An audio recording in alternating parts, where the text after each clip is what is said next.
भौवीजाङ्कुरजनना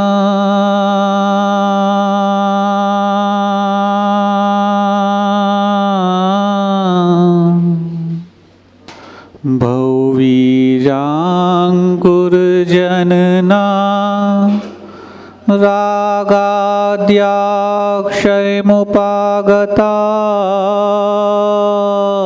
यस्य ब्रह्मा वा विष्णुर्वा हरो जिनो वा नमस्तस्मै।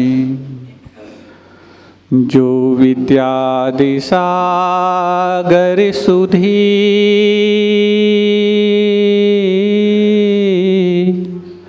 जो विद्यादिसागर सुधी गुरु हैं हितैषी शुद्धात्म में निरत नित्य हितोपदेशी।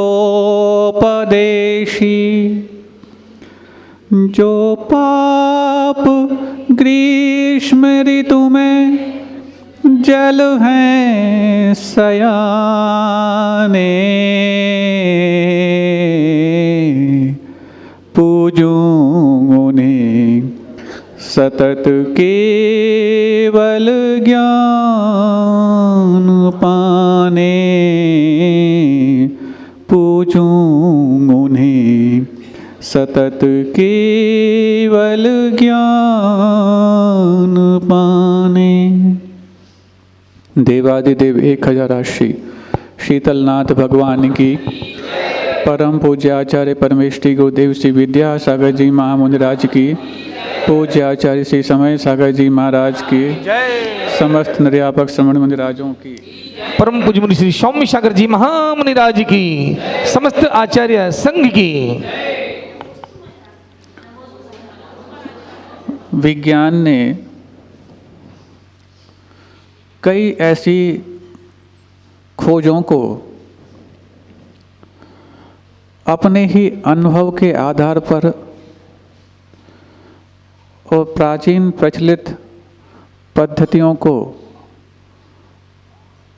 कसौटी बना करके खोजा है। कई ऐसी खोजें हैं जो रोज़मर्रा में हमें सहज दिखाई पड़ती, लेकिन वो बड़े बड़े आविष्कार के लिए स्रोत बनकर के सामने आई। अंतरिक्ष में विज्ञान ने बहुत कुछ उपलब्धियां हासिल की हैं, ऐसा वैज्ञानिकों ने माना, लेकिन उन अंतरिक्ष की वैज्ञानिक उपलब्धियों के लिए आसपास की किन आंतरिक घटनाओं को देख करके साधन बने, इसके बारे में भी जानना आवश्यक है। अंतरिक्ष के जाने के पहले अंतरिक्ष तक पहुंचा कैसे जाए, जब ये कवायद शुरू हुई तो आपको सुन करके हैरानी और हंसी भी आएगी कि इससे भी कभी अंतरिक्ष में पहुंचा जा सकता। हाँ, आप लोगों के घरों में बरसात के समय अथवा उमस के समय झींगुर हो जाते। झींगुर देखे?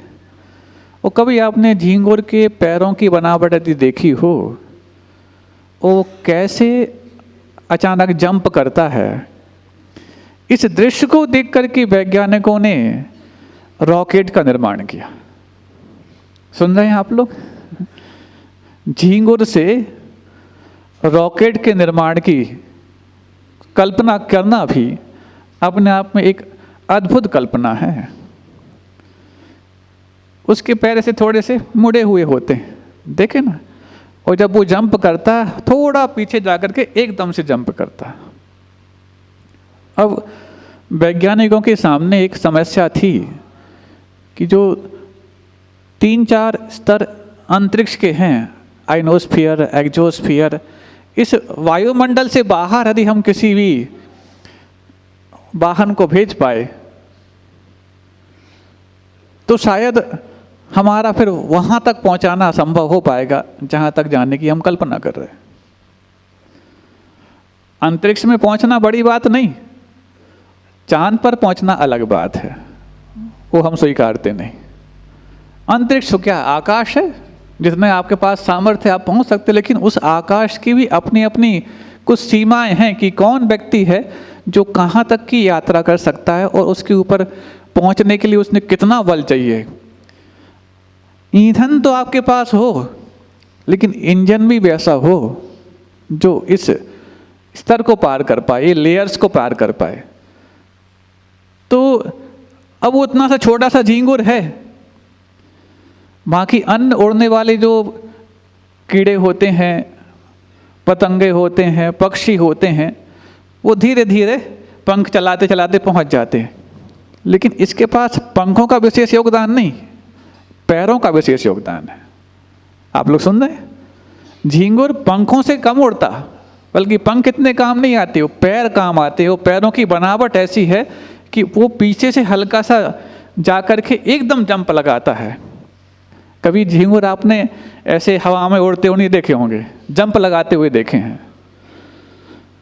तो उसी को देख करके कि ये टेक्निक अच्छी है कि जब भी हम किसी भी अंतरिक्ष प्रक्षेपण केंद्र में ऐसी व्यवस्था कर पाए कि जहाँ पर किसी अंतरिक्ष यान को थोड़ा सा इस प्रकार के एंगल से यदि हम पीछे लेकर के और फिर फोर्स के साथ ऊपर ले जा पाए, तो ये हम पृथ्वी की कक्षा से उसको बाहर ले जा सकते हैं। और एक बार पृथ्वी की कक्षा से बाहर हो गया तो अंतरिक्ष में उसको यान को संचालित करना इतना कठिन नहीं है। ये तो हम आपको अंतरिक्ष की बात नहीं बता रहे हैं, ये आपके सामने एक आंतरिक बात बताना चाह रहे हैं कि किसी भी, चाहे यान हो, चाहे वो जीव हो, चाहे वो कीट पतंगा हो, उसको जंप लगाना है तो थोड़ा पीछे झुकना आना चाहिए। ऐसे ही हमारे जीवन में यदि उन्नति का जंप लगाना है तो भक्ति का झुकना तुम्हारे पास आ जाए तो तुम भी अपने उन्नति के आंतरिक कक्ष में उतना ही आनंद लूट सकते हो जितना कि सिद्ध परमेष्टि लूट रहे हैं। आज तक किसी व्यक्ति को अपने आदर्श को नमन किए बगैर सिद्धत्व की प्राप्ति हुई हो तो बताओ? तीर्थंकरों को भी नहीं हुई।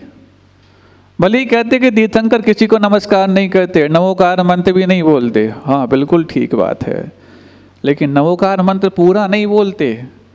लेकिन नमः सिद्धिभ्या, इस पद को तो उनको भी याद करना पड़ता है, क्योंकि नमन के बगैर मेरु पर्वत पर तुम्हारा निवन संभव नहीं। मेरु पर्वत पर निवन भले ही बाल्यावस्था में हुआ हो, लेकिन मुनि बनते वक्त भी आपको नमन करना आवश्यक है, तब जाकर के आप न मन रहित हो पाओगे, और मन रहित होगे तभी जाके संगी और असंगी पन्ने से रहित होकर के 13वें गुणस्थान के अधिकारी बन पाओगे। तो तीर्थंकरों को भी नमस्कार करना पड़ा। ये बात अलग है कि उनके आदर्श वो सब नहीं जो हमारे आदर्श हैं, लेकिन उनका आदर्श तो वो है जो अंतिम आदर्श है, जिसका नाम सिद्ध परमेष्टि है। तो उनको भी सिद्धों को नमस्कार करना पड़ा, तब जाकर के वो उस भक्ति की अंतरिक्ष यान में बैठ करके अपनी आंतरिक यात्रा को सिद्धत्व की मंजिल में तब्दील कर पाए। तो इस झींगुर के उदाहरण से आपको समझना है कि उसने पहले झुका, अपने पैरों में ऐसा झुकना संभव कराया, तब जाकर के वो इतनी लंबी जंप लगा पाया, जिस झींगुर की घटना को देख करके आज के अंतरिक्ष यान शोध कर पाए और शोध करके अंतरिक्ष की कक्षा में अपने यानों को प्रक्षेपित कर पाए। ऐसे ही हमारे पास तो ये है, हमारे पास तो बहुत ज्ञान है, हमारे पास तो बहुत अच्छा व्रत है, ये सब कुछ नहीं चलने वाला जब तक तुम्हारे पास ईंधन तो अच्छा है, यान भी अच्छा है, लेकिन तुम्हारे पास वो तकनीक तो हो जो अंतरिक्ष में पहुंचा सके। ज्ञान तो अच्छा है, आचरण भी अच्छा है, लेकिन तुम्हारे पास वो तकनीक तो हो जो तुम्हारे लिए मुक्ति की कक्षा में स्थापित करा पाए। उसी बात को यहाँ पर रख करके वादिराज मुनिराज कह रहे हैं, शुद्धे ज्ञाने शुचिनिचरिते सत्यपि त्वय्य नीचा।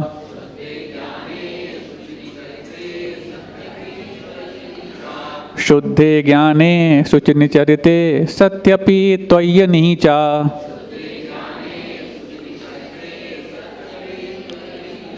भक्तिर्नोचे धनवती शुचा वंचिका कुंचिकेयम्।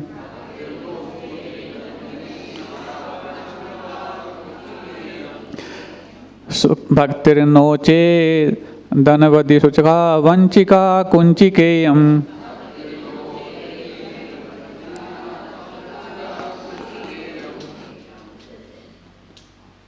यदि वो नवधि कर दोगे ना तो सुखा पे आपको रुकना पड़ेगा, थोड़ा सा वो जल्दी रुकना पड़ेगा। इसलिए भक्तिर्नोचे धनवधि सुखा वंचिका कुंचिकेयम्।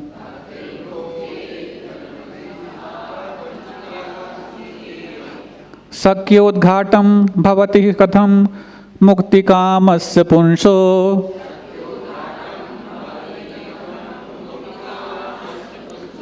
शक्योद्घाटं भवति कथं मुक्तिकामस्य पुंसो।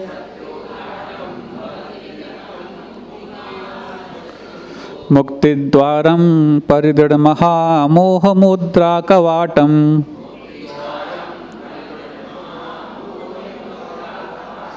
मुक्तिद्वारं परिदृढमहामोहमुद्राकवाटम्।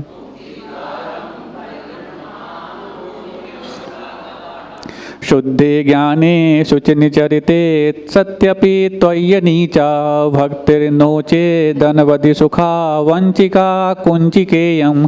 शक्योद्घाटं भवति कथं मुक्तिकामस्य पुंसो। मुक्तिद्वारं परिदृढमहामोहमुद्राकवाटम्।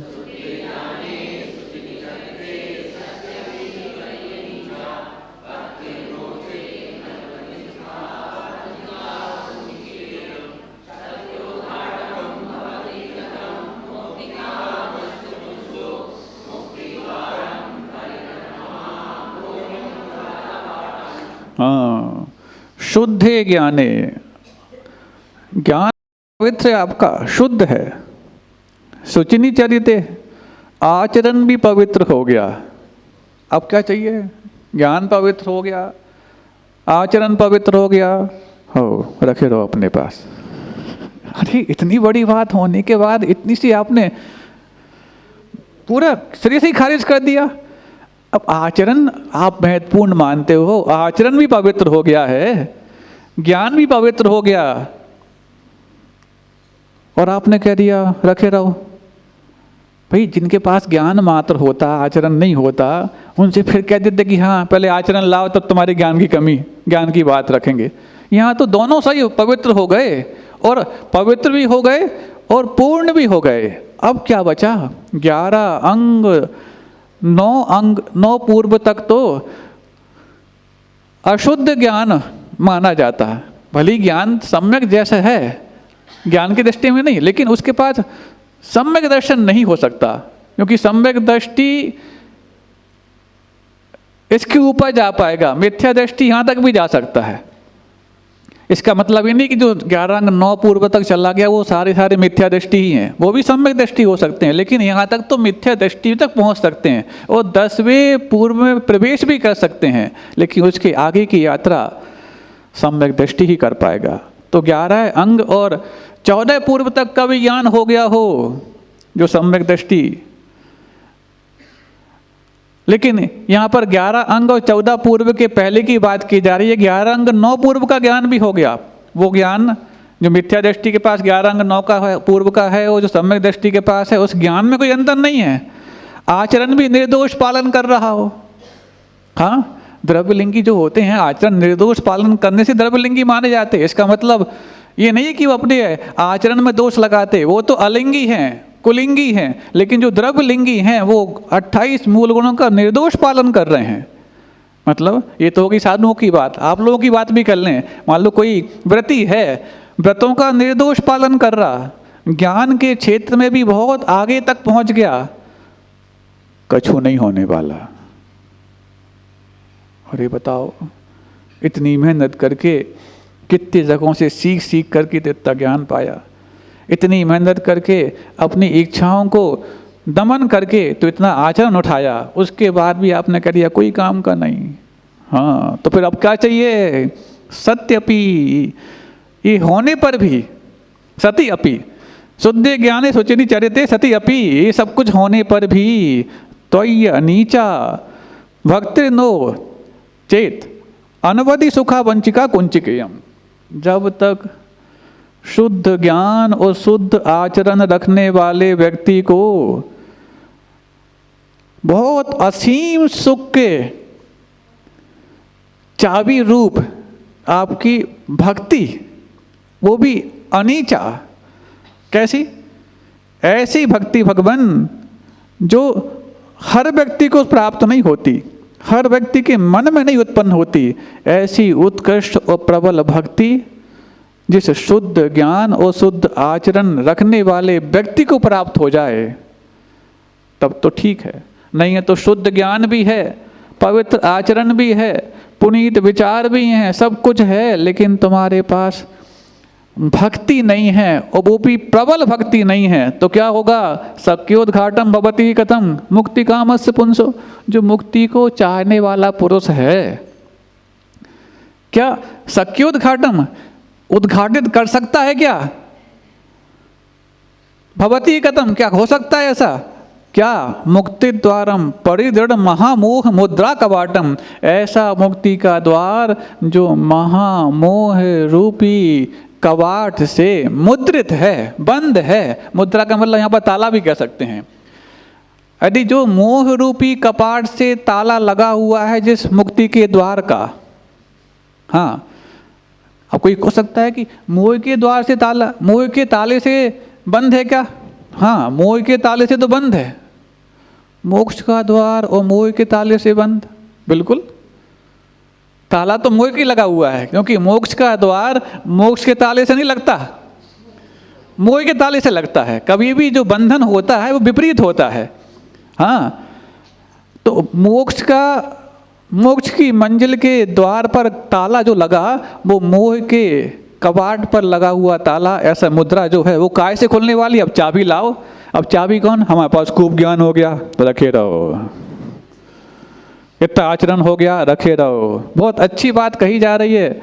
ज्ञान का भी मान नहीं और तुम्हारे आचरण का भी मान नहीं, जब तक तुम्हारे हृदय में विनय भाव ना आए, बड़ों के प्रति विनय भाव ना आए, वो ज्ञान कोई काम का नहीं। वादिराज महाराज कह रहे हैं यहाँ पर, तुम अपने ही ज्ञान में सब कुछ मान रहे हो, माने रहो। ज्ञान तो रावण के पास भी कम नहीं था। तुम अपने आचरण को सब कुछ मान रहे हो, माने रहो। आचरण तो मिथ्या दृष्टियों का भी हो जाता है, तब तो जाकर के इतना कि वो भू समाधि, जल समाधि, पर्वत पर जाकर के वर्षों तक ग्रीष्म सहन कर सकते हैं। ये सब कुछ होने के बावजूद भी तुम्हारे पास विनय नहीं है, क्योंकि उस द्वार को खोलने का रास्ता तो उस भक्ति के माध्यम से, जो प्रबल भक्ति के रूप में है, उस चाबी से ही खुल सकता है। तब तो जाकर के कहा विनयो मोक्ष द्वारो, विनय ही मोक्ष का द्वार है। यहाँ पर तो कह दिया वो भक्ति द्वार पर लगे हुए ताले को खोलने वाली चाबी है। विनय मोक्ष का द्वार है, और द्वार पर यदि मोह का कबाट लगा है तो कबाट पर लगा हुआ ताला विनय रूपी चाबी से ही खुल सकता है। बहुत अच्छी बात कह दी। अब बताओ, इतना सब कुछ पढ़ रखा, पढ़ा रहा, इतना सब कुछ अच्छा आचरण, हाँ हमारे पास बहुत अच्छा आचरण है, रखे रहो, लेकिन तुम्हारे लिए यदि साधर्मी के प्रति विनय नहीं, प्रभु के प्रति विनय नहीं, गुरु के प्रति विनय नहीं, तो तुम्हारा विनय के अभाव में वो ताला हमेशा बंद रहेगा। ये ज्ञान नहीं था तो भी ताला बंद था, आचरण नहीं था तो भी ताला बंद था, अब दोनों होने के बाद भी ताला बंद है, दोनों होने के बाद भी ताला बंद है। इसीलिए जब तक तुम झुकना नहीं सीखोगे, तब तक तुम्हारी ऊपर की यात्रा नहीं होगी। जितना झुकोगे उतनी उन्नति होगी। जैसे वो झींगुर जितना अपने पैरों को झुका करके पीछे करता उतना ही जंप करता है। इसी बात को जान करके अंतरिक्ष वैज्ञानिकों ने अंतरिक्ष यान का निर्माण कर लिया कि पहले इसको पीछे ले जाना पड़ेगा तब जाके ही जंप कर पाएगा। जैसे कि आपके तीर्थ के निर्माण में भी हुआ, 2 कदम पीछे गए तब जा करके अब 24 जनालय का भी और कल से तो 66 जनालय का काम भी प्रारंभ हो चुका है। लेकिन ये सब कुछ को सहन करना कठिन था। महाराज वो तो अच्छा रहा आप रहे, नहीं है तो पत्थर बाद में उखड़ते, हम पहले उखड़ जाते। हाँ, हम रहे नहीं, आप लोग अपने आपे में रहे तो सब काम अच्छे से हो गया। हमारा रहना नहीं रहना इतना महत्वपूर्ण नहीं, आपका आपे में रहना महत्वपूर्ण था। क्योंकि आपा यदि खो जाते तो किसी के बस की बात, पैसा बहुत इकट्ठा हो जाता, दान बहुत इकट्ठा हो जाता, लेकिन दान इकट्ठा होने के बाद भी जो इकट्ठा मान है यदि वो उखड़ जाता तो सब धरा का धरा, इस धरा पर सब धरा रह जाएगा। सबसे वो संवेदनशील पल थे वो, जब वो वाली बात आई। पहले तो बहुत सोचा कि कुछ ना करना पड़े, लेकिन जब विशेषज्ञों से सलाह ली सब तरह से तो थोड़ा सा भाई अब हजारों वर्षों की बात है, गलती किसी की थी नहीं, अपने ही सबके सामूहिक कर्म का उदय था जो इस प्रकार की परिणति होती चल रही। अब जब पुण्य उदय आ गया, उस पुण्य को उदय कराने में पूज्य गुरुदेव का जो प्रबल आशीर्वाद था वो काम कर गया। पुण्य उदय आ गया तो सब चीज़ें अपने आप व्यवस्थित होने लग गई। अब कुछ भी करा लो, ये कराओ तो वो करा लो, सब करने तैयार हैं। और कल एक विशेष बात कि वैसे तो किसी भी तीर्थ का, किसी भी नए स्थान का निर्माण होता है तो दूर दराज से तीर्थों की माटी ला करके वहाँ पर डाली जाती, शिखर जी के लिए आए। लेकिन आपके यहाँ एक विशेष बात देखने को मिली, धर्म तीर्थ की माटी ज्ञान तीर्थ के काम आ रही है। हाँ, नहीं है तो ये कहीं भी यहाँ वहाँ चली जाती, वहाँ के लिए अलग से मंगाना पड़ता। लेकिन दोनों समय पर ऐसा उनकी टाइमिंग सेट हुई कि यहाँ से निकालो और वहाँ पर डालो, ताकि धर्म तीर्थ और ज्ञान तीर्थ एक दूसरे के पूरक बनते चले जाएं। हाँ, ज्ञान को भी शुचिता तभी प्राप्त होगी जब आस्था की विनय और विनय की चाबी उस ताले को खोलने के लिए कारण बनेगी। इसलिए विनय के माध्यम से देखो आज वो कारिका भी ऐसी आ गई। किस्मत की बात है ये तो सब चीज़ें। हाँ, कि नहीं तुम ज्ञान रखे रहो, तुम आचरण रखे रहो, लेकिन जब तक तुम्हारे अंदर विनय और भक्ति नहीं है तब तक तुम्हारी उन्नति भी नहीं है। तो शक्योद्घाटन भवति कथम, क्या कोई ऐसे उस कवाट का उद्घाटन कर सकता है, खोल सकता है? कौन? मुक्तिकामस्य पुंसो, जो मोक्ष को चाहने वाला पुरुष है, जिसने अपने महामोह रूपी ताले से अपने ही मुक्ति के द्वार को बंद कर रखा है। यदि उस ताले को खोलने की चाबी चाहिए, कुंची का, कूंची बोलते थे पहले, कूंची। हाँ हाँ, कुंची यहाँ पर अपने किसमें, अंटी में, हाँ कांच में कुछ ही ऐसा। हाँ अच्छा, हाँ ऐसे लगा के रखते थे। अब तो कहाँ महाराज, अब तो सब एक बटन में सब खुल जाता है। हाँ हाँ, बटन में रखने वाले। हाँ, अब नंबर को मात आप अपना धन मान रहे हो। पहले तो कम से कम सोना चांदी इसको धन मानते थे, फिर वो ख़त्म हो गए तो वो कागज़ों को धन मानने लगे, फिर वो ख़त्म हुए तो पेपर्स को धन मानने लगे, शेयर, हाँ कि हमारा धन है। अब वो भी ख़त्म, नंबर लिखे हैं स्क्रीन पे दिख रहे हैं, ये अरबपति हैं सेठ जी, कोई हैकर आया डिलीट कर दिए, सड़कपति हो गए। अब बताओ, अब कुछ नहीं है। वैसे तो तुम्हारे धन को कोई चोर चुराए तो बहुत उसको मेहनत करनी पड़ती थी, अब तो मेहनत की बात ही नहीं, क्योंकि इतना हल्का तुम्हारा धन हो चुका है। चाणक्य ने एक बार कहा, यदि मुद्रा तैरने लग जाए तो समझना देश पतन के कारक पर है। अब मुद्रा तैरने तो बहुत पहले लगी थी, अब तो उड़ने लग गई, स्क्रीन पे उड़ती है, जो चाहे उसको उड़ा दे, जो चाहे आपको हाईजैक कर ले, कोई भी आपको अरेस्ट कर सकते डेली। देखो आपको अब आजकल हम तो ऐसे ही, कोई भी अपना फ़ोन चालू करता सबसे पहले एक वो आती रिकॉर्डिंग। हाँ, कोई भी आपसे पुलिस का, CID का, ये वो तमाम तरह की बातें कह के कहे तो उसको अपनी OTP मत देना, ये मत करना, वो करना। अरे देखो वो तुम्हारे लिए एक भवकी दिखा, तुम्हारी पूरी OTP मांग करके और तुम्हारा सब कुछ हाईजैक कर सकता है। इससे अच्छा तो वो हाईजैक करे ज्ञान तीर्थ में अथवा धर्म तीर्थ में लगा दो, तुम वाकई में मुक्ति के लिए हाईजैक करने लग जाओ। बहुत कठिन है, लेकिन फिर जब चला जाता है, अरे इससे अच्छा तो लगा ही देते कि धर्म पूर्ण हो जाता है। सोच लो अभी चला जाता तो क्या आता, सिर्फ हाथ बैर विरोध और पाप ही हाथ में आते। लेकिन यदि अच्छी जगह लग जाए तब जाके समझ में आना है कि हमारे धन की सामर्थ्य भी बढ़ गई और हमारे पुण्य की सामर्थ्य भी बढ़ गई। जब तक धन की सामर्थ्य नहीं बढ़ाओगे, धन से पुण्य कमाने की जो सोच है वो यूं ही धरी रह जाएगी। इसलिए शुद्ध ज्ञान चरते सत्यपि त्वयि अनीचा, शुद्ध ज्ञान और आचरण होने के बावजूद भी जब तक आपकी अनीचा, यानी कि नीच नहीं, अनीचा, आपकी ऐसी असीम भक्ति जो निर्मल आचरण के माध्यम के होने के बावजूद भी अनवधि सुखा वंचिका, बिना अवधि के, अवधि मतलब मर्यादा अमर्यादित सुख को देने वाली है, सीमित नहीं असीमित सुख को देने वाली जो आपकी भक्ति है, उस भक्ति की कूंची से ही महामोहे रूपी ताला जो है वो खुल सकता है, जो मुक्ति को चाहने वाले पुरुषों को शुद्ध ज्ञान और आचरण होने के बाद खोलने की आवश्यकता पड़ेगी।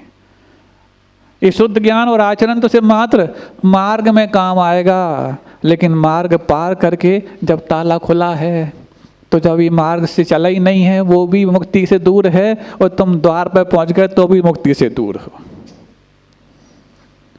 बस इतना ही अंतर है, वो वहाँ इंतजार कर रहा है और तुम यहाँ इंतजार कर रहे हो। अब खोलो, अब जब वहाँ पहुँच गए तो तुम्हें भक्ति और विनय किसकी करें, वहाँ तो करने लायक बहुत थे, वहाँ तो किए नहीं, अब वहाँ करो, सिद्ध परमेष्टि की करो, वो तो दिख ही नहीं रहे। इसीलिए जब तक दिख रहे हैं, इंद्रियों के माध्यम से भी हमारे पापों से रहित होने का मौका मिल रहा है, तब यदि उस मौके को भुनाया तब अतीन्द्रिय और अनिंद्रिय की बात हो सकती है। जितेंद्रिय ज्ञान की महिमा बहुत गाई जाती है, अतीन्द्रिय ज्ञान की महिमा बहुत गाई जाती है, लेकिन जितेंद्रिय ज्ञान की महिमा नहीं गाई जाती। अतीन्द्रिय, अरे भगवान तो ऐसे ऐसे ऐसे हो, तुम कैसे, भगवान तो हैं, तुम्हारे कहने से वो वैसे नहीं बन गए, वो तो पहले से ही हैं, अब तुम कैसे हो। तुम यदि जितेंद्रिय बन पाओ, अपने मन को जीत पाओ, अपने मान को जीत पाओ, दूसरों की विनय कर पाओ, तब जाके समझना कि तुमने वो ताले की कूंची अपने अंटी में रख रखी है। नहीं है, बिना कूंची के बाकी ताले खुल सकते हैं, ताले टूट सकते हैं। अरे वो टूटेंगे भी तो मान तुम के द्वारा, भक्ति के द्वारा ही टूटेंगे।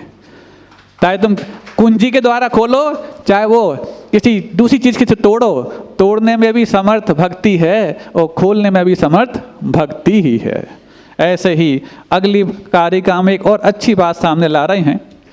अब एक चीज और बीच में आ जा गई, महाराज भक्ति कैसी करें, भी करते हैं ऐसे अवतार अवतार ठाठा स्थापनम, ऐसे हम करने लग जाएं। ऐसे एक बार हुआ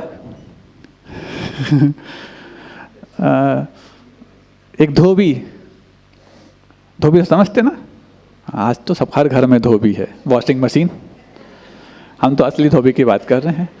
तो वो धोबी था, अब धोबी है तो धोबी का वाहन क्या, हाँ, इसलिए महाराज धोबी का वाहन गधा होता है, इसलिए हमने अपना वाहन वॉशिंग मशीन कर लिया होता है। अब वो धोबी अपने गधे को, और अब गधा है तो सिर्फ गधा तो वाहन के रूप में है, घर में और भी पालतू थे। अब उसके यहाँ गाय पली हुई थी, गाय पली तो गाय का बछड़ा जो था, छोटा छोटा गाय का बछड़ा, वैसे उस पर यदि कोई पालक है तो उसका विशेष लाड़ आता, तो वो बछड़ा पास आ जाता, कई बार वो आकर के इसके चेहरे को सूंघने लग जाता, कई बार चाटने में लग जाता, तो इसको देखकर थोड़ा उसको मनोरंजन होता, हाँ चलो कोई बात नहीं, अच्छा हाथ फेर देता। एक बार वो गधे के बछड़े को लगा कि ये भी बात है, ये गाय का बछड़ा तो इसको सूंघ भी लेता है तो भी मुस्कुराता, चाट लेता तो भी कुछ नहीं कहता, कई बार ऐसे ऐसे कर देता तो भी कुछ नहीं, हाथ और फेरता ऊपर से। मेरा भी मन करता है कि मैं भी अपने मालिक का थोड़ा लाड़ प्यार तो पाऊँ। अब बताओ यदि वो गधे का बछड़ा ऐसा सोच ले तो क्या गत होगी उसकी। सुन रहे कि नहीं सुन रहे? ऐसे ही ये देखो ऐसे ठाठा स्थापनम करते अत्र अवतर। हाँ, हम किसी के लिए वो नहीं कहना चाह रहे कि वो गलत करते, उसको देख कर के मत सीखो। तुम्हारे अंदर भावों में कौन से चेष्टाओं करने का मन कर रहा है उसमें डूब जाओ तुम, और डूब जाओगे तब जाकर के उस भक्ति की गूंची को पाकर के मुक्ति का ताला खोल पाओगे। देखा सीखी करी तो देखा सीखी करते करते अनंत काल निकल गया, अनंत काल निकल गया। अभी तक ना ढंग से खुद को देख पाए, ना सही रास्ता है उसको सीख पाए। देखा सीखी करना है तो करो, मोक्ष मार्ग को देखा सीखी। गुरु जी कहते तुम्हें नकल करना है ना महाराज, अभी तक तो नकल से ही पास हो पाए, अकल में कहाँ दम थी कि जो हमें पास कराती। वो तो इतनी थी कि मास्टर भी सोचता कि 2-5 साल एक क्लास में रखने की अपेक्षा नकल ही कर लें दो, हम इस तरह मुँह कर ले रहे तो हम पास होते चले गए। हम नकल से पास हुए हैं और अभी हमें बनना है साधु। अब यदि यहाँ वहाँ तो नकल अच्छी नहीं मानी जाती, फ्लाइंग स्क्वाड आती, फॉर्म भरे जाते, लेकिन ये तो मोक्ष मार्ग है, यहाँ नकल करेंगे तो फिर अच्छा नहीं माना जाएगा, इसलिए हम करते नहीं। गुरु जी कहते हैं सुनो, पूरी छूट नकल करने की। तुम्हारे लिए गृहस्थ जीवन में नकल करने पर नंबर काटे जाते होंगे, यहाँ पर जितनी नकल करोगे उतने तुम्हें नंबर मिलेंगे। तुम कर लो, किसकी नकल करना है? आदिनाथ की करना है तो आदिनाथ की कर लो, महावीर की करना है तो महावीर की कर लो, और इस युग के वर्धमान आचार्य विद्यासागर जी महाराज की करना है तो उनकी कर लो। पूरी करना नकल, जितनी नकल कर सको करो। मोक्ष मार्ग में नकल करने की पूरी छूट। जब वो सुना नकल की छूट, फिर जाके देखा अरे नकल तो और कठिन है वहाँ तो नकल बहुत आसान थी, यहाँ खुली छूट मिली है तो ये तो बहुत कठिन है। वैसा कर तो पाएं, ऐसा कर तो पाएं कि दीक्षा के पहले से ही नमक का त्याग हो गया हो, मीठा का त्याग हो गया हो, फिर थोड़े दिनों बाद हरी का त्याग हो गया हो, चटाई का त्याग हो गया हो, फल फ्रूट का त्याग हो गया हो, ड्राई फ्रूट का त्याग हो गया हो, उसके बाद दूध का भी त्याग हो गया हो, दही का भी त्याग हो गया हो। त्याग करते करते त्याग भी आकर के पूछता है अब आप मुझे सिखाओ त्याग होता क्या है।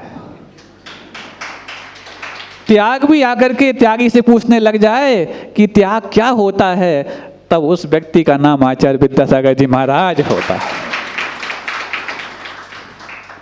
ये सब कुछ अब नकल करो आचार्य विद्यासागर जी महाराज की। तुम नकल करना बिल्कुल छूट है। गुरु जी कई बार कहते हैं पूरी छूट है नकल करने की, करो तो सही, करो तो सही। इसीलिए गृहस्थ जीवन में भले ही नकल गलत मानी जाती हो, मोक्ष मार्ग में नकल तो बिल्कुल बहुत अच्छी मानी जाती है। क्यों? तीर्थंकरों की मुद्रा है ये, तीर्थंकरों की मुद्रा है। तीर्थंकर ने जो किया वैसा करना है। महाराज वो सुनने 4000 किए थे, हाँ पूरा करते तो वो भी पार हो जाते, बीच में धैर्य खो गए, जल्दी कर दी और लौट आए। पूरी नकल करते तो पूरा जैसे आदिनाथ पार हो गए तुम भी पार हो जाते, लेकिन अधूरी नकल की तो पार नहीं हो पाए। ठीक ऐसा ही तो देखा सीखी भक्ति मत करना, करना हो तो फिर पूरी वैसी करना जैसी कि अंजन चोर ने कर ली। हाँ मुझे नहीं मालूम क्या मैं कर रहा हूं। इस सेठ का जो भाव है वो सेठ का भाव पवित्र है, उस पर मुझे शंका नहीं है। भगवान पर शंका, आशंका, निशंक इस सब की कोई बात थी नहीं। सेठ भले ही भगवान का भक्त है, लेकिन मुझे भगवान के बारे में परिचय नहीं है, सेठ के बारे में पूरा परिचय है। और ये जो कर रहा है पक्का, वो भले ही आचरण उतना नहीं पाल पा रहा कि ऊपर जाता फिर नीचे, ऊपर नीचे, ऊपर नीचे हो रहा, लेकिन ये जो कर रहा है वो गलत नहीं है। मुझे इतना ही करना है, और बस एक बार में, हाँ तुम गिनते रहो, एक सिक्का टूटा कि नहीं टूटा गिनने में टाइम खराब करता है। एक बार में पूरे 108 खटाखट।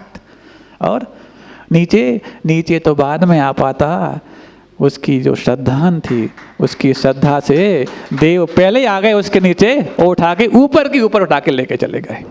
अब जब वहाँ पहुँच जाता, पहुँच के ये कौन आ गया? अरे सज्जनों के, साहूकारों के बाजार में ये चोर। हाँ, ये चोर ऐसा है जिसने अपने मिथ्या दर्शन की चोरी कर डाली। हाँ, मिथ्यात्व को चोरी करके लूट के अलग कर दिया उसको, और सम्यक दर्शन को प्राप्त कर लिया। निशंकित अंग में साहूकार नहीं, चोर प्रसिद्ध हो गया। अच्छे साहूकार बैठे रह गए। अरे हम तो इतनी आस्था रखते थे, हो तुम तराजू बांस से तौलते थे, फिर इतना नाप दिया, फिर गिरा दिया थोड़ा सा, फिर पासंग लगा दिया, ये नहीं चलता, एक बार में खटाखट करो, तब जाकर के वो भक्ति नौका पार करके मुक्ति को प्राप्त कराने वाली होती है। अब ये सब कुछ तो हो गया। अब ठीक है, रास्ता हमने अभी पहला वाला खोल लिया, और आगे कुछ रास्ता है क्या? हाँ, तो कहाँ दिखता? आगे के बता रहे हैं, प्रच्छन्ना खलु वय मगमय अंधकार समन्तात। अच्छा, ये बदल गया, ये छंद बदल गया है। प्रच्छन्ना खलु वय मगमय अंधकार समन्तात।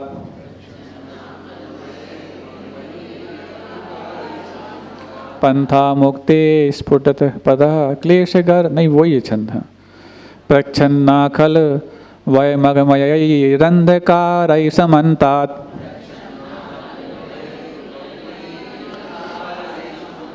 खल तक ही लेना है। प्रच्छन्ना खल वय मगमय अंधकार समन्तात।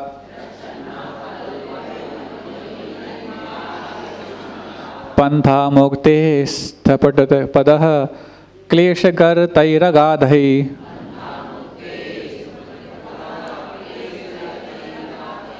पंथा मुक्ते स्थपटत पदः क्लेशकर तैरगाधै।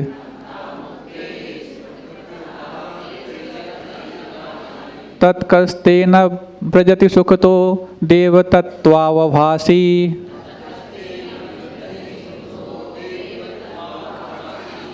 तत्कस्तेन व्रजति सुखतो देवतत्त्वावभासी।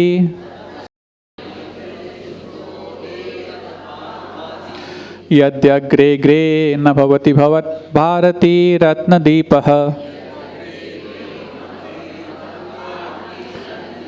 यद्यग्रे ग्रे न भवति भवत् भारती रत्नदीपः।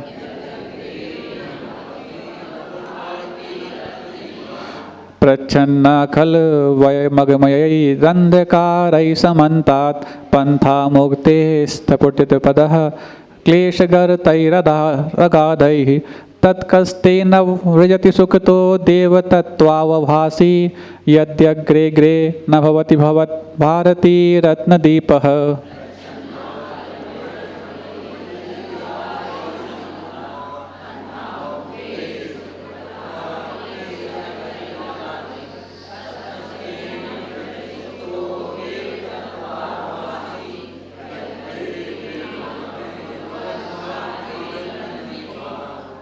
हाँ, प्रच्छन्न खलु अयम, क्या यह जो है निश्चित रूप से ढका हुआ है। प्रच्छन्न मतलब ढका हुआ है। और साथ में क्या? अगमय पाप रूपी अंधकार समन्तात। पाप रूपी अंधकार से समन्तात, यदि सभी तरफ से, चारों ओर से ढका हुआ है। कौन सा? पंथा मुक्ते, मुक्ति का मार्ग। स्थपटित पदः क्लेश गर्तई रगादई, और साथ में नाच न जाने। ये क्यों? अब यदि नाच करना है तो अच्छा समतल होना चाहिए, तब तो नाच। हालांकि नाचने में भी कुछ नहीं, सीधे सीधे न चल के ऊट पटांग पैर रखने का नाम नाच है। व्यक्ति दोनों पैर समतल रखे तो उसको नाचना बोलते क्या? लेकिन जब ऊपर नीचे पैर रखता है तो उसको हाँ बड़ा नृत्य कर रहा है। अब वो नृत्य करने वाला बोले पहले हमें स्थान सही लाओ, नहीं है, आंगन टेढ़ा है, हम नहीं नाच सकते। नाच ना जाने आंगन टेढ़ा, हाँ अंगूर खट्टे हैं। जब नहीं कर सकते तो फिर निमित्तों पर दोष मरना, इसी का नाम नाच ना जाने आंगन टेढ़ा। अब ऐसे ही स्तपटपदा क्लेश गर्ते रदा रही और दुख रूपी अगाध गर्तों से, और उसमें भी कहा स्तपटपदा ऊबड़ खाबड़ जमीन हो, हाँ ऊंचा नीचा स्थंडल हो।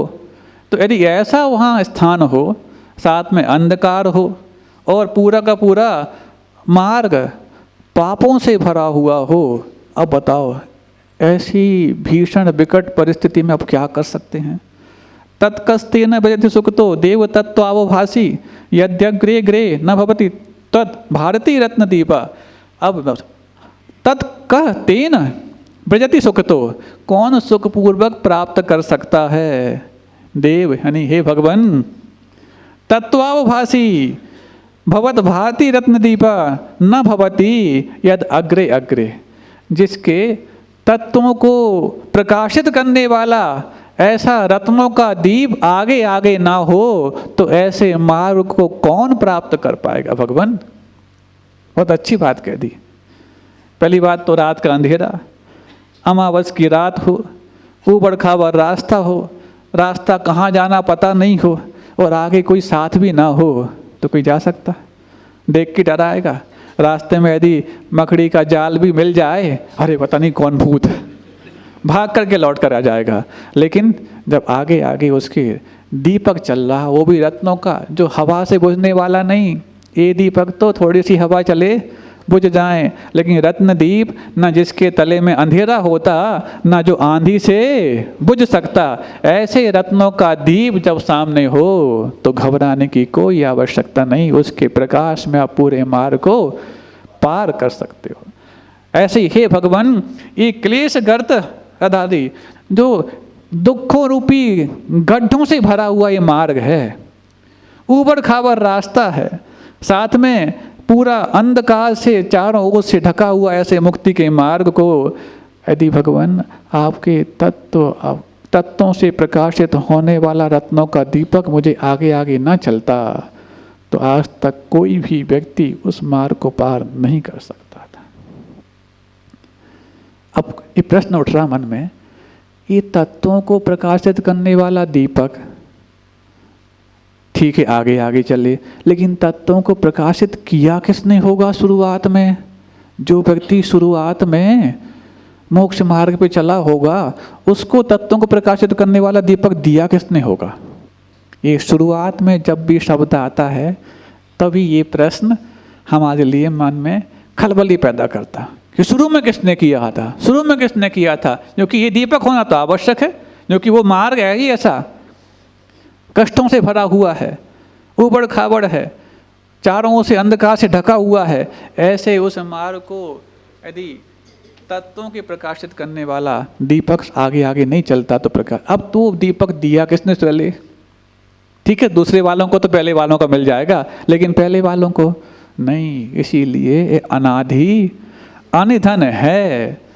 ये कभी शुरुआत की जैसी तुम कल्पना करोगे तमाम प्रश्न पैदा हो जाएंगे, और जब उसको अनादि अनिधन मानोगे तभी जाकर प्रश्नों को समाधान तुम कर पाओगे। इसीलिए आज हर व्यक्ति अपने आप को सनातन सिद्ध करने की कोशिश करता है। सनातन, क्योंकि सनातन कहने से उनको एक बात सामने आती है कि हमने अपने मार्ग को छोड़ा नहीं या नए मार्ग को अपनाया नहीं, हम हैं और ये लगातार हम बने तब रहेंगे जब हमारे मार्ग में कोई दूषण ना हो। क्योंकि जैसे ही कुछ दूषण हुआ तो व्यक्ति उस मार्ग को बदल लेगा। तो सनातन कहने से कई सारे बातों के निरसन हो जाते हैं। एक बात तो ये कि हमारा प्राचीनता सिद्ध हो रही है, दूसरा ये कि इसमें कुछ बदलाव नहीं आया, परिवर्तन नहीं आया। और परिवर्तन आया इसलिए नहीं क्योंकि उसमें कुछ कमी थी नहीं इसलिए परिवर्तित करते। तो एक शब्द कहने से कई सारे चीज़ों के निराकरण हो जाते हैं। इसलिए हर व्यक्ति अपने आप को सनातन सिद्ध करता। सनातन कहने मात्र से सनातन हो जाना अलग वस्तु है। निर्दोष यदि वो हो तब जाके वो अनादि अनिधन साबित हो सकता है। वो दोष सहित हो। सनातन भले ही कह रहे हो, कल को कोई व्यक्ति आएगा नया अपना बना लेगा पंथ। जब तक निर्दोषता ना हो तब तक सनातन कहने का भी कोई फायदा नहीं है, क्योंकि दोष के कारण ही उसमें परिवर्तन की गुंजाइश होती है। और परिवर्तन की गुंजाइश यदि हो गई तो जब परिवर्तित हुआ वो अनादि नहीं रहा, अब वो आदि सहित हो गया, प्रारंभ हो गया उसका। समझ में आ रही बात?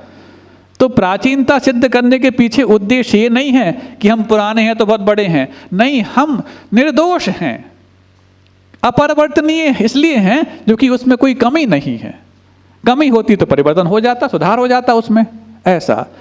तो ऐसे ही हे भगवान, ये जो मार्ग है इस प्रकार से था जो कष्टप्रद था, क्योंकि अभी तक सांसारिक सुखों के आदि होने से हमें छोटी सी भी प्रतिकूलता कष्टप्रद लगती है। हम उस अंधकार में जी रहे थे, जिस अंधकार में कौन, कौशिक शिशु, किसको बोलते हैं कौशिक शिशु? उल्लू के बच्चे को। हाँ, बच्चे नहीं, पट्टे मत बोलना, उल्लू के पट्टे नहीं, कौशिक शिशु। इसी को उल्लू का पट्टा बोलोगे तो क्या वो अपशब्द हो जाएगा, बोल दो कौशिक शिशु। हाँ, थैंक यू। कौशिक मतलब उल्लू, उसका शिशु यानी कि बच्चा। तो कौशिक शिशु कल्याण मंदिर में आता ना, कौशिक शिशु यदि वा दिवान दो रूपम प्ररूपयति किल्मति, हाँ, घर में रश्मि। तो ऐसे ही वो सूर्य की रोशनी में ऐसे ऐसे करता है, उसकी आंखें चौंधी आ जाती हैं, मिच जाती, वो सूर्य की रोशनी में देख ही नहीं पाता, रात में बहुत अच्छा। ऐसी अज्ञान के अंधकार में रात्रि जैसे विचरण करने वाले हम सभी लोग, भगवान अब मोक्ष मार्ग में हम कैसे चल पाते? वहाँ पर तो ऐसा प्रकाश चाहिए जो हमारी आंखों में चुभे भी ना और हम उस रास्ते में चूकें भी ना, ना चुभने वाला हो ना चूकने वाला हो। ऐसा ही तत्वाभास, तत्वों को प्रकाशित करने वाला आपका प्रकाश इस मोक्ष मार्ग के लिए हमारे लिए सुगम बना सकता है, क्योंकि हम तो सुविधा भोगी थे, सुख को त्याग करने में मुश्किल महसूस करते थे। और थोड़ी सी मुश्किलात आ जाएं, रविवार को यदि नमक ना मिले तो मीठा ज़्यादा खा लेते, लेकिन खाते थे। हाँ हाँ, उस दिन विशेष रूप पे मीठा, क्या अंदर ढकेलने तो है। मतलब वो नमक इनके लिए ऐसा वो स्लिप कराने वाला है कि नमक हो तो सब कुछ ढकल जाता है, और नमक ना हो तो महाराज बाकी सब कर सकते। रवि व्रत तो ऐसा लगता है जैसे बिल्कुल सूर्य की प्रताप को दिखाने वाला हो, ऐसा। भगवान कहते हैं नहीं, ये अनादिकाल से हमारे रसना इंद्रिय अथवा पांचों इंद्रियों के विषयों से हम इतने ग्रस्त हो चुके हैं कि छोटा सा भी सीधा मार्ग हमारे लिए ऊबड़ खाबड़ लगता। हाँ, ऊँट को जो रेगिस्तान में चलने का आदी है, उसको यदि रोड मिल जाए, ज़्यादा रास नहीं आता, उसको तो वैसे ही चाहिए। हाँ, और जो ऊँट की सवारी करने लग जाता है, हाथी तो फिर भी ठीक ठाक चलता, लेकिन ऊँट, हमें लगता है ऊँट जो, वैसे ऊँट और हाथी दोनों ही ऊंचे पशु माने जाते, लेकिन ऊँट की चाल को अप्रशस्त कहा और हाथी की चाल को प्रशस्त व्यायाम गति कहा। हाँ, गजगामिनी, हाँ, हाथी की चाल से चल रहा, मतलब मस्त होकर के ऐसा। तो ऐसे ही हाथी की चाल को प्रशस्त कहा, ऊँट की चाल को अप्रशस्त कहा। क्यों? हिचकोले खाना किसी को पसंद नहीं। तुम्हें पसंद नहीं आ रहा बेचारे उसकी चाल को, तुमने गलत कह दिया। हालांकि ये आगम में भी बताया है कि ऊँट की चाल अप्रशस्त व्यायाम गति का उदाहरण है और हाथी की चाल ये प्रशस्त व्यायाम गति। व्यायासा गति इति व्यायाम गति, मतलब आकाश में जो गति होती है उसका नाम व्याय, मतलब आकाश। इसलिए आप लोग चलते कहाँ हो, जमीन पे कि आकाश में? जमीन पे तो पैर रखते हो, चलते तो पूरे आकाश में हो कि नहीं? आकाशगामी, गगन बिहारी।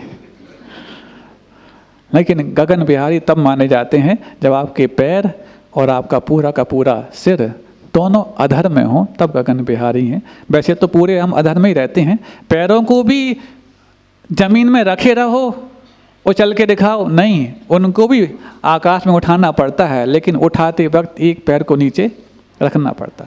कभी जब दौड़ लगा रहे हो और बीच में कोई आपका फोटो ले ले तो कई बार दोनों पैर आपके अधर में भी होते हैं, लेकिन कुछ समय के लिए होते हैं, कुछ समय के लिए होते हैं, फिर आपको वापस पैर नीचे ज़मीन पे रखना ही पड़ता है।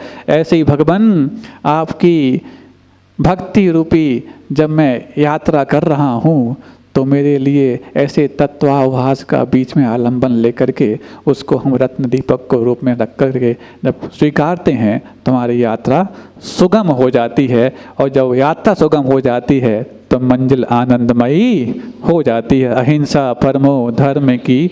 एक बात और कह दें, वो ये कि कई सोच रहते हो कल अचानक, मतलब कुछ चीज़ें ऐसी होती हैं जो इत्तेफाक से हो जाती हैं। ऐसे कई उदाहरण सामने आए। कल हमने शाम को यहाँ पर कहा कि जो आपका ज्ञान तीर्थ के लिए अब काम चालू होने वाला है, और किसी भी परिवार में तीसरा बच्चा यदि होगा तो उसके लिए वहाँ पर निःशुल्क शिक्षा दी जाएगी। इत्तेफाक से बाद में किसी ने हमें बताया कि महाराज आज वहाँ प्रमाण सागर महाराज ने भी कहा। हमने कहा है ही अच्छी बात तो हमेशा टैली हो ही जाती है। वहाँ शायद 8वीं तक के लिए कहा है, लेकिन यहाँ पर ऐसी कोई सीमा नहीं बनाई जा रही है। जहाँ तक है तब तक उनकी लगभग ट्यूशन फीस जो होती है, कई प्रकार की फ़ीस होती है ना, तो ये फ़ीस तो उनकी माफ़ रह सकती है और रहना ही चाहिए। क्योंकि पहले के विद्यालय भी करते थे कि तीनों बच्चे एक साथ पढ़ें, तो ऐसा यहाँ पर ये नहीं कहा। यहाँ तो तीसरा बच्चा यदि आपका हो तो उसके लिए मुफ्त में दी जानी चाहिए, ऐसा हमारा भाव है। कमेटी का क्या भाव है? हाँ, हमारा जो भाव है वो ही कमेटी का भाव, क्योंकि एक ही भाव स्तोत्र अपन पढ़ रहे हैं। हाँ।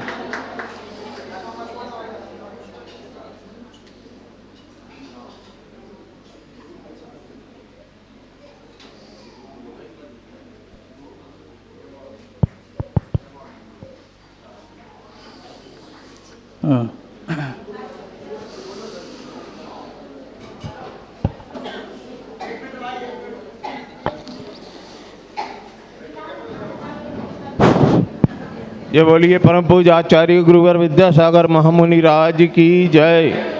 वर्तमान आचार्य 2 मिनट रुक जाओ, 2 मिनट रुक जाओ, 2 मिनट की बात रहती है।